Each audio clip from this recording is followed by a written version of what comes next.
En esta ocasión vamos a hablar de Thomas Kuhn y la estructura de las revoluciones científicas. Thomas Kuhn es físico, es científico, es filósofo y sobre todo muy destacado epistemólogo. También es historiador de la ciencia.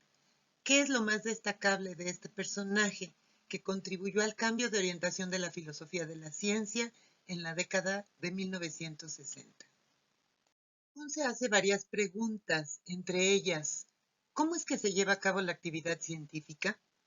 ¿Acaso existe un mismo patrón en dicha actividad que se pueda aplicar a lo largo de todas las distintas épocas históricas? ¿A qué se debe el aparente éxito en la obtención de conocimientos de la ciencia?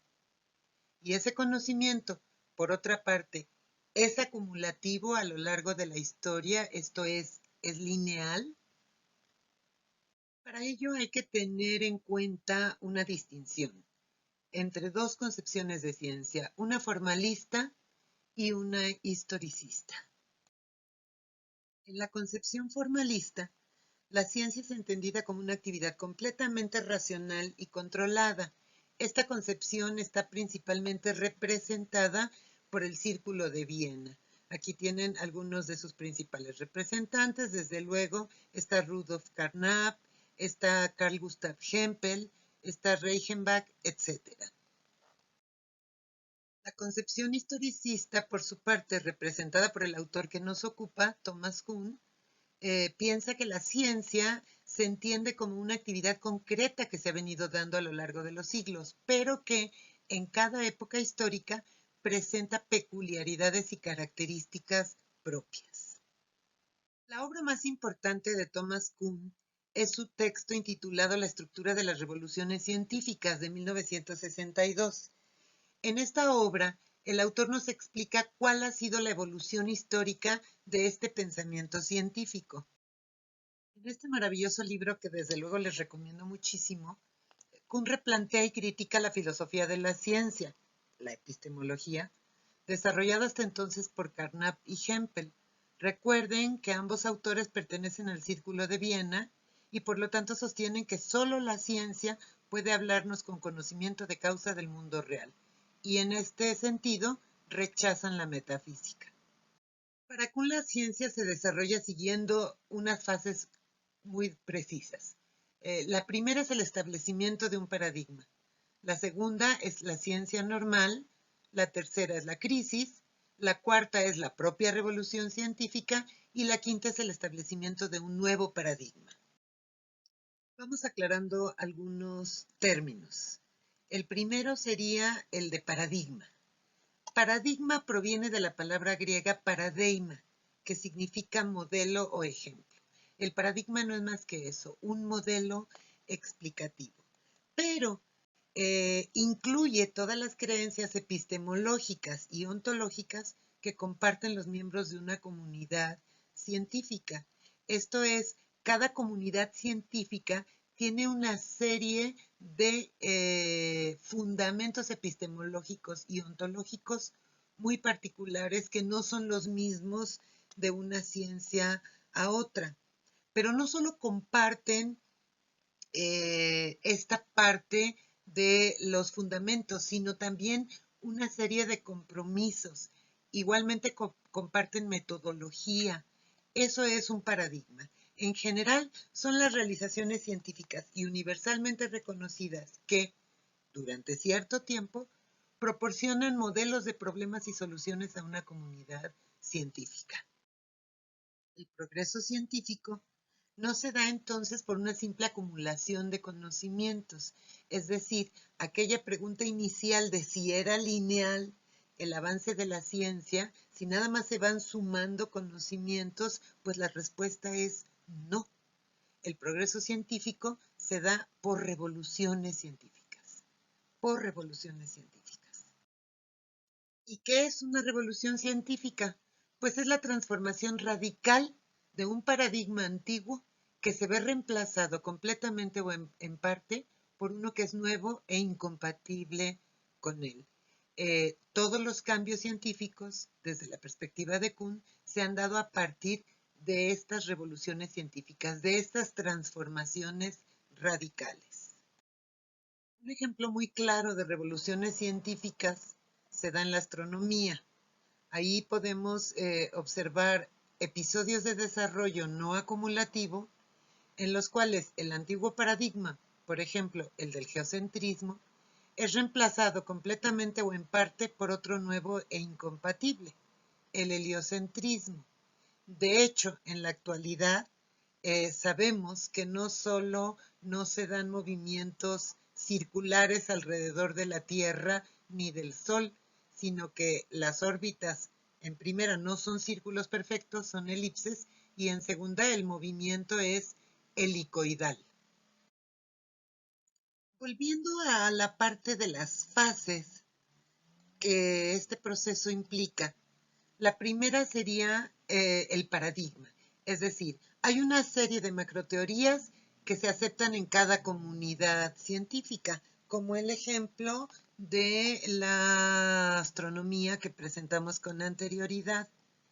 Después viene la fase de investigación. En ella se van extrayendo todas las conclusiones de este modelo, pero también se van aclarando posibles fallas, ¿sí? Esta es la parte de la ciencia normal, es el proceso mismo de la investigación y es la fase más larga de todo este recorrido.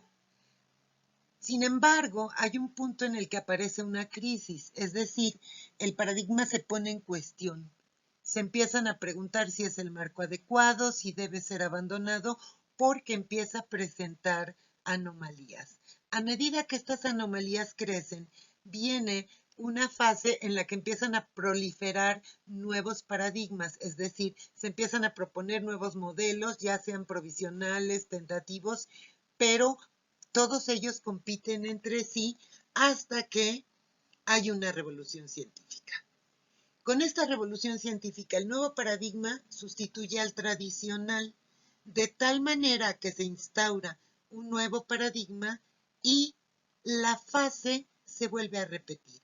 Vuelve a haber un paradigma, una fase de investigación, una fase de ciencia normal, vuelve a entrar en crisis al presentar anomalías, vuelve a haber muchos paradigmas, hasta que a través de una revolución científica se instaura uno nuevo y de regreso al principio. Quiero insistir entonces en este carácter no lineal del avance científico desde la perspectiva kuhniana. Tenemos un paradigma, ese paradigma tiene una fase muy larga de ciencia normal en la que avanza, se completan las investigaciones, se discuten los resultados hasta que presenta una anomalía.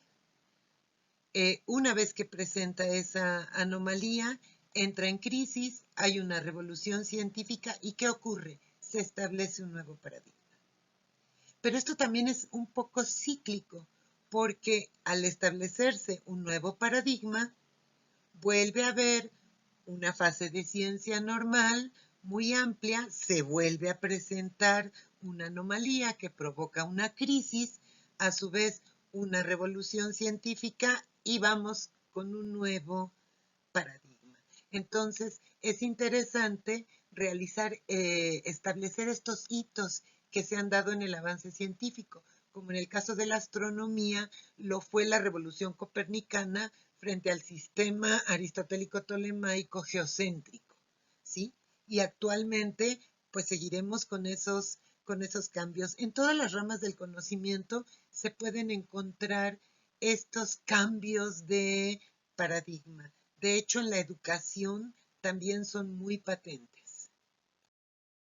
Quiero concluir esta presentación con esta hermosa imagen que corresponde a un grabado antiguo.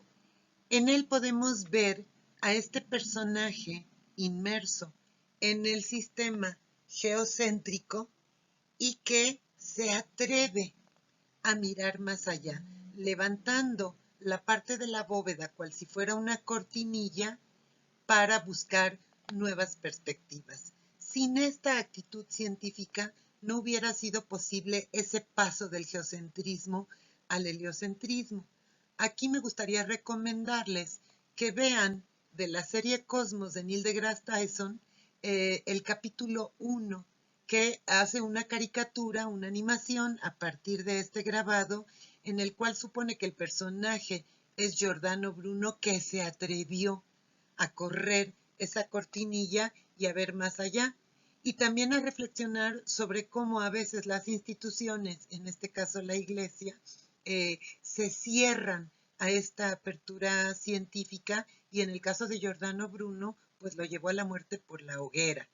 A diferencia de Galileo, que dicen que dijo, no hay alguna evidencia al respecto, sin duda lo debe haber pensado, que ante el tribunal eclesiástico dijo, ok, me retracto, y para sí dijo, sin embargo, se mueve. Si hemos aprendido una lección en términos de progreso científico, es la de humildad.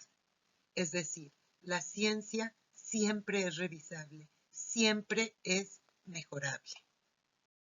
Pues bien, hasta aquí esta cápsula. No me queda más que agradecerles su atención, invitarlos a reflexionar sobre el tema y a plantear sus dudas y comentarios al respecto. Soy Hanna y estoy a su entera disposición. Muchas gracias.